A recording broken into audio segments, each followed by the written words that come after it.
So the Lucky Orange show today looks a little different. Sean, you have a different background. What's going on? I've been sent to meeting room jail as Molly has officially taken over the studio and the Rightfully so. good camera, the great lighting, and now I'm stuck with these Lucky Orange values-based posters behind me. But nonetheless, it's going to be a great episode. I think so. I mean, you look great. I look better, but here we go. Sure. Let's get started. As the new host of the Lucky Orange show, at least for this episode, Sean, we're going to be talking about content rot audits. So, of course I know, but start from the very beginning. Why don't you walk us through just the very basic question? What is a content rot audit and why should we even care about it?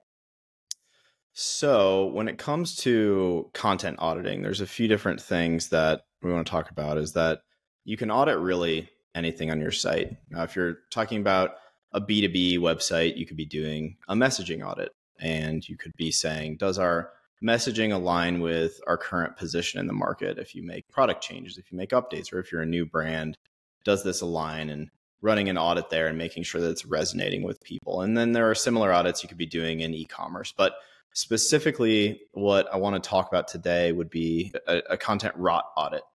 And so that's specifically for websites that have blogs and other archives of large amounts of written content for the most part. Now, a content rot audit specifically is redundant, outdated, or trivial content.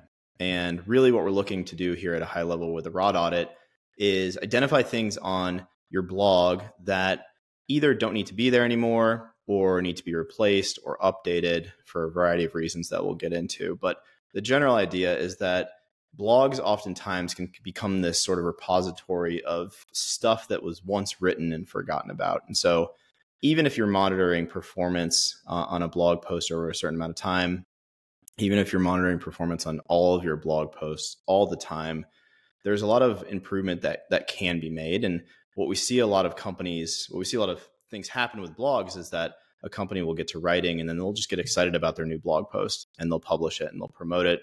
And then they'll get excited about their next from its experience, though, right, Sean? Their next blog post, and they'll publish and they'll move along. And so we get into a position where there's a lot of blogs that are either taking away from the performance of your higher performing or potentially higher performing blogs, or they're things that are making the user experience in the blog poor, where they are outdated, again, trivial, or redundant. So obviously, you started to mention some of the reasons on like why you would do a content rot audit, but how do you know it's time, right? So you've been grinding away at a blog for 6 months, a year. Is that something you should like do on a regular basis every quarter, or can you do it every couple of years? It sounds like kind of a follow-up to that would be, it sounds pretty labor intensive. So just prioritizing your time against auditing the old content versus creating net new content. Yeah, I mean, I would recommend any blog that's been around for any matter of time to run this a couple times a year. It just makes it easier. It makes it a more sustainable thing, and you have less action items out of the audit if you run it more regularly. It's an opportunity to improve the performance of your posts and your blogs and your website as a whole. And so it should be seen as something that's responsibly done a couple times a year. I think that, as I mentioned, it gets less labor intensive. One, after you've done it for the first time and you have your setup and your system and your process. But two, if you do it regularly enough, there's going to be fewer items that fall into each of those three categories of redundant, outdated, or trivial, and therefore less things to take action on. So the workload comes in building out a report and deciding which measurements, how you want to measure and decide that a post falls into one of those categories, deciding what to do with each post, and then taking action on it. And so the action items usually are, if something is redundant, that means there's another post on your blog that is saying the same thing, but is probably better. So for example, if Lucky Orange were to publish 2 or 3 posts within a 6-month time span about heat maps, and one of them is longer form, more comprehensive, and the other one takes a specific angle, but is still kind of generally just about using heat maps. If that post underperforms, and we could talk about what that means, that's ripe for removal or updating or enhancing. And so there's a time and a place for this for almost every blog, even if you don't have that many posts. But yeah, I think once you have it done one time or a couple of times. You kind of talk about the criteria and some ways you evaluate, if it's redundant or outdated or trivial. Talk to me about the process itself, though. So is it something you could get, like, you and your content team can go through this, and take off different sections of the blog and kind of go through it that way? Or is it really good to have kind of the overarching master that's following the same kind of thought process criteria as you're reviewing each of those? Or can you bring your whole team in to kind of help, ease the burden of the workload of it? Yeah, I mean, it definitely depends on what sort of roles you have in your team. The process really starts with pulling the data. And so what I generally do when I go to run a content raw audit is I'll go into Google Analytics and I'll pull out all posts that are on our blog, and I'll specifically hone in on things like time on page and page views over a certain amount of time. Now, obviously, if something was just published a week ago, you have to take it with a grain of salt and say, okay, of course, this may not have as many page views as something else. But those are the two primary things I'll look at. What I'll do then is rank things by that combination of factors. So page views and time on page.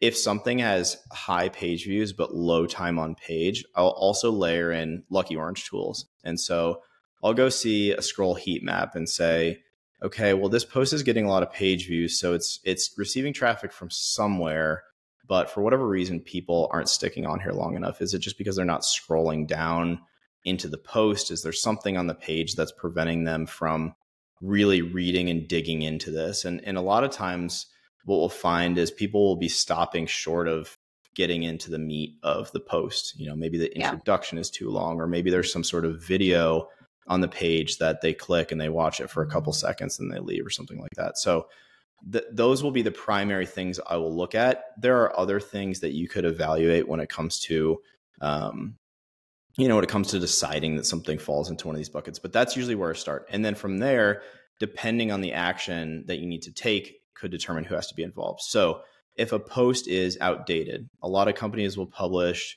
blog posts that say, we won 75 G2 awards in the spring of 2022. Okay, well, does that still matter in the spring of 2024, especially if you're getting more awards? Probably not. And so what I would usually do with a post like that that's outdated and also somewhat trivial and potentially redundant as well, kind of the triple threat, if you're publishing a new post about the same thing, I would usually remove that post and create a 301 redirect to the new version of that post. So in the case of a 301 redirect to optimize a site, to optimize a blog like this, the only way we're going to do a 301 redirect is if there's something similar enough that you can redirect to. So for the example of a G2 award celebration, you probably want to redirect that to another post about G2 award celebration. You're not going to redirect it to something about heat maps. Search engines won't like that. In the instance where you may not have something similar enough to redirect to, you just let it 404 and you say, we no longer expect to rank for this. And we're okay with that because we don't have a better answer to that question. If there's a post that you think could be performing better, it's getting lower page views, decent time on page maybe, but just not getting the attention it needs, that could be an instance where you hand it off to somebody on copywriting team or something like that to add and enhance to the blog. There are many tools, obviously, that you can go out there and use to optimize a post based on keywords. Lots of AI tools out there that can help point you in the right direction of which keywords to use. But then you would come in and you would either lengthen the post, add some more meat to the post, add a video, add a podcast, embed, or whatever it might be to keep people on that post longer and help them better understand what to do there. So the main courses of action would be delete in 404, delete in 301, enhance, or the last one would be that if you see something that's redundant, a lot of times what I'll do is combine posts. And so let's say we don't have a really, really good answer for search engines when people are asking about how to study form analytics on your website. Yeah. But we do have 4 or 5 posts that mention form analytics. There might be a good opportunity there to look at those posts and say, okay, well, these are all kind of talking about the same thing, but they each include a little bit of different angles to it. Let's combine these into one pillar page, or let's take out the majority of these into a pillar page and then link out to the supporting articles. So again, it just depends what action you're trying to take and obviously what size your team is. If it's at Lucky Orange, there's a few people here who could write and enhance a blog post, and you just pick that based on their projects. Now, once you do that one time, you get feedback from people involved and say, here's what would help me do this better next time. Maybe if you're telling somebody to optimize a post, maybe they do need the keywords that you're going after. Or if somebody doesn't have the keys to create a 301 redirect on your site, well, they need the keys to do that to be able to do it. So those will be the main action directions that you could take based on studying those metrics. You obviously mentioned tools like Lucky Orange, Google Analytics, and there's also, the AI tools to help you optimize blog posts, those sorts of things. How do you keep it? Is it as simple as keeping it organized through a Excel spreadsheet where you say, here's the blog post, here's the link, here's the status, here's the comments on it? Or is there a better way to keep yourself organized and more efficient as you go through something that's pretty complicated and somewhat tedious depending on, how many blogs you have out there and your point in the ROT audit that you're doing? I'm sure there are better ways to do it, but I usually sit with spreadsheets on this one. And so if I'm making a spreadsheet, again, I'll just export data from Google Analytics and include page view and time on page or time per session or whatever. And also bounce rate. I think I forgot to mention that earlier. That can play a factor here too.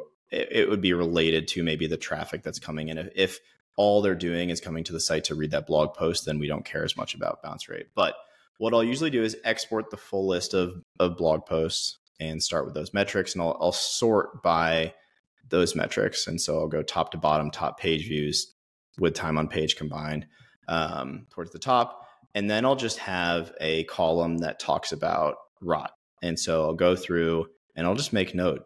Initial reaction when I'm studying these, do I think it's redundant, outdated, or trivial, or combination thereof? I'll make note in that category. And then I'll have a column next to that talks about notes. So if I say this post is redundant, I'll probably want to add the link to the other post that it's redundant of next to that. Or if I think that it's trivial, but I do think it has a chance to perform better, maybe I'll make a note that says, update the section about form analytics, add in the video that we have about form analytics, something like that. Depending on how you would accomplish those action items, there may be another category that talks about, you need updated graphics. So if you have a graphic designer and this post could be enhanced and improved by having an infographic or some sort of illustration on there, maybe you have a category and a column that says, I need updated graphics. And then I would also just have a statusing category. So as you mentioned, this can kind of be a beast to take care of. It also isn't something that you're probably going to do within the confines of a day or a couple of days or a week. It may be something that you pull the report and you work on over the course of, a month, a couple hours, a week or something like that and get through it. However you want to set goals there, but you would definitely want to have a status for whatever action you're taking. And that can be an in progress, completed, decided not to do it, whatever. And then maybe another notes category in general for team to note back and forth. But that's kind of the structure I would have. And I just leave it inside of a spreadsheet, something that people can access that's reliable. Don't print it out because, it'll change. And I would say, I said this could take the course of a month. You need to trust that your data is probably not going to change if you just sit with that export for too long. So I wouldn't let it drag on much past a month or past a couple of weeks because new posts can shoot up. You'll publish new stuff that might help you. And, you don't want to get in the consistent cycle of having to, when you publish a blog post, change a bunch of other blog posts. I know people do that. If you have a big enough team, when you say, we're going to publish something about form analytics, make sure that you go to every post, update with internal links, update videos, update all this stuff. If you can do that, that's great.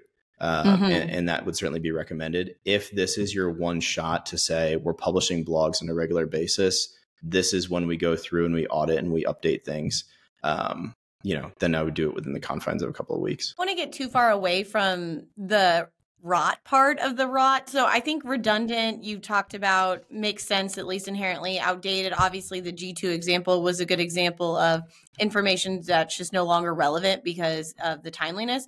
talk to me through an example of trivial. I think there's probably, and I think that could probably mean different things to different people, but maybe in our case or in Lucky Orange's case, what would you identify or define as a trivial piece of content? Yeah, I And I mean, guess follow up, yeah. how do you avoid making those trivial pieces of content to begin with? Sometimes you would post things that in the moment seem important. There could be something about we have an upcoming outage that's happening. And of course, you may make that in an announcement to your customers, but you may also decide to publish a blog post that says upcoming changes or something like that. Moving forward 2 years, that may not be required. So outdated and trivial can certainly cross over. So that would be the sort of thing where you look at it and you say, does a current customer of ours benefit from this information that's in here and all? Is it sharing anything meaningful? Is it sharing anything that's worth reading? Or is this just something that for whatever reason the team decided to post at the time that it posted it? I think most posts that become trivial are so because they also fall into one of the other categories as well. I mean, I think that makes a lot of sense. And one of the things you're obviously going to have to go through, and sometimes those posts have been written by other people or, published by other teams or other teams have contributed. How do you go back to the stakeholders and say, hey guys, at this point, this blog post isn't as relevant anymore and it's for X, Y, and Z reasons? How do you kind of navigate and manage those conversations, especially when going into it, this may be a super sensitive topic or something this, business unit or team is really focused on? How do you come to them with data? Do you come to them, with your criteria? How do you kind of navigate balancing those conversations when you have to make changes? Yeah, I think that the content rot audit isn't usually the first part of this conversation. I think that it's happening as a result of business objectives or team objectives that say, we think we can get more performance out of our blog, or we've been publishing a bunch of blog posts. Are they working? And then the person who is judging the performance of the blog sees a bunch of underperforming things and is trying to figure out what to do with them. This is the thing that you need to do with them. So in communicating with stakeholders, the content rot audit usually comes up as an idea, as a solution to a problem or a solution to an objective, a strategy to achieve an objective. So for the most part, there should be buy-in ahead of even going through this. In fact, I wouldn't recommend spending the time doing the analysis and coming together with 25 or 30 recommendations of new posts or combinations or whatever it might be, all this work to be done before you have that buy-in from the leadership. There's also dependencies on blog posts throughout a business. And so, for example, at Lucky Orange, our support team will use some blog posts to help educate customers about certain topics. So we have a great help center with all kinds of articles, but those will show you where to click and what to do inside the app. The blog post will show you the strategy and it'll give you the idea of how does this actually fit into my team's day-to-day to get things done? And so we have to be very careful before we redirect or change the content or whatever it might be, that we know if there's a dependency on a blog post elsewhere in the business, what that dependency is and what will happen if we make a change. A lot of times what you'll find is that customer support team will say, yeah, I'm sharing this post, but maybe it's not exactly what people are looking for. Or maybe you'll learn in that conversation, if you don't have regular conversations with teams to say, what sort of content do we need? You should be doing that. But if you don't, this is a great opportunity to say, hey, this post is underperforming. We're thinking about removing it. And they say, well, what if you publish something about this instead? Or this post is close, but it really needs a case study type of element. It really needs some sort of connection to the real world. When you dig into those dependencies, a lot of times you're getting closer to speaking to the people that are actually reading the blog. In lieu of doing real customer interviews, talking to the teams that depend on your blog can also be a great way to start your content strategy as you go to plan and optimize your existing posts and move forward with new posts. This sounds like a pretty tedious overall, and we kind of talked about that a little bit, but now that you're experienced, you've done these audits before, what's one thing you wish you would have known, from the very beginning, Sean doing his first content rot analysis to today, what is the one thing if someone's just starting out, what would you tell them now to keep in mind or be aware of? so they don't have to learn the lesson on their own?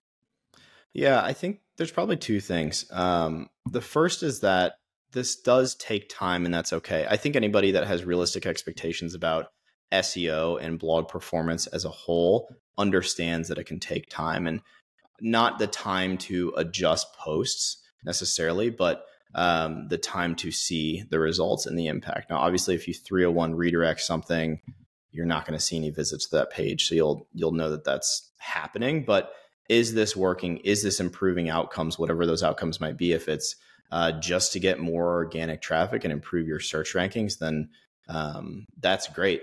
These things do take time, though.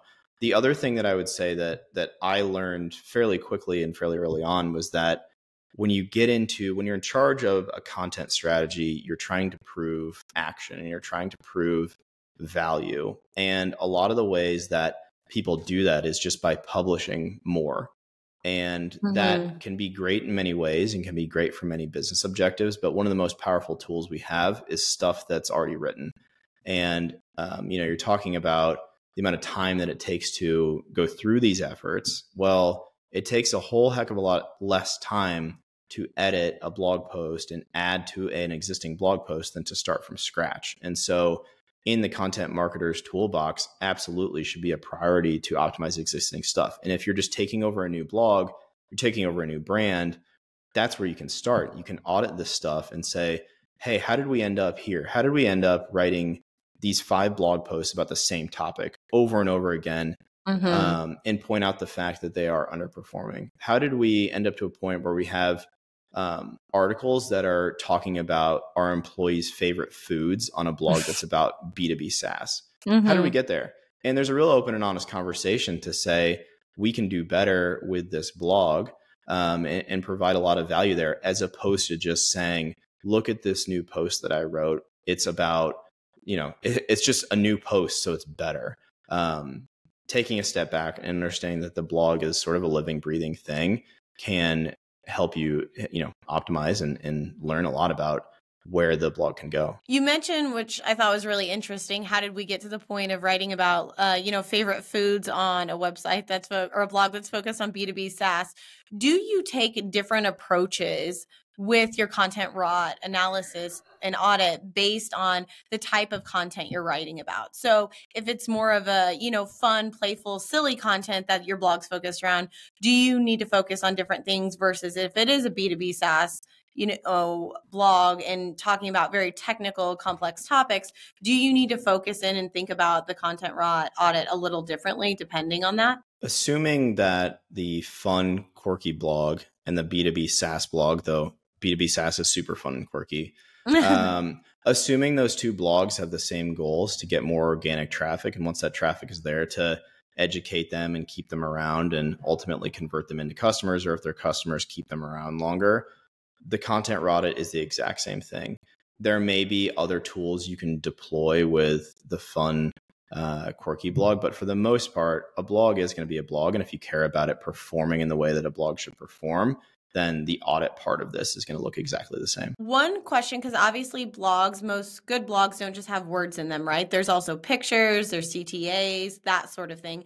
How do you factor those into the audit itself? Are you CTAs alongside that and making changes there? Or should you really think about the words separate from what else is on the Certainly a cohesive experience. One thing, if you have posts with a large amount of images on them or video embeds, you need to pay attention to site speed, or page load speed.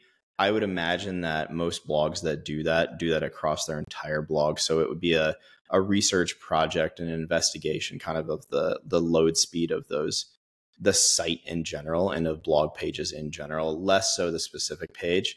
But yeah, you're certainly going to want to audit the images that's associated with the blog post. So with Lucky Orange, a lot of what we do has to show tool screenshots. It has to show how this actually plays out when you're inside of a heat map. If we completely change the way a heat map looks, then we need to properly represent that inside that blog post. That's another example of why doing this twice a year is good as opposed to just doing it on an ongoing basis, is because this stuff changes inside the app fairly regularly. You may have 100 screenshots out there of the heat map tool. If we change what it looks like, it may be easier to do that in bulk and hand it out through the team than just to do it every single time you make an update. So you absolutely need to be auditing that and updating that. A lot of times what we'll see with posts that are underperforming, though, is that they are missing that visual element. So this is actually can be a great place to enhance through screenshots, video embeds. If there's a relevant YouTube video that you have that you've made for your brand, or for like our example, we could post this. If we had a blog post about content rot auditing, we could post a copy of this conversation in there, that sort of thing. So it can be a great enhancement there, but I would definitely audit those alongside the words as well. Sean, closing thoughts. You've just wowed me. I'm in awe. I've learned a ton. But closing thoughts, like what is the one thing, the takeaways, if no one listens to any other part of the podcast other than this, what do you want their one takeaway from this to be?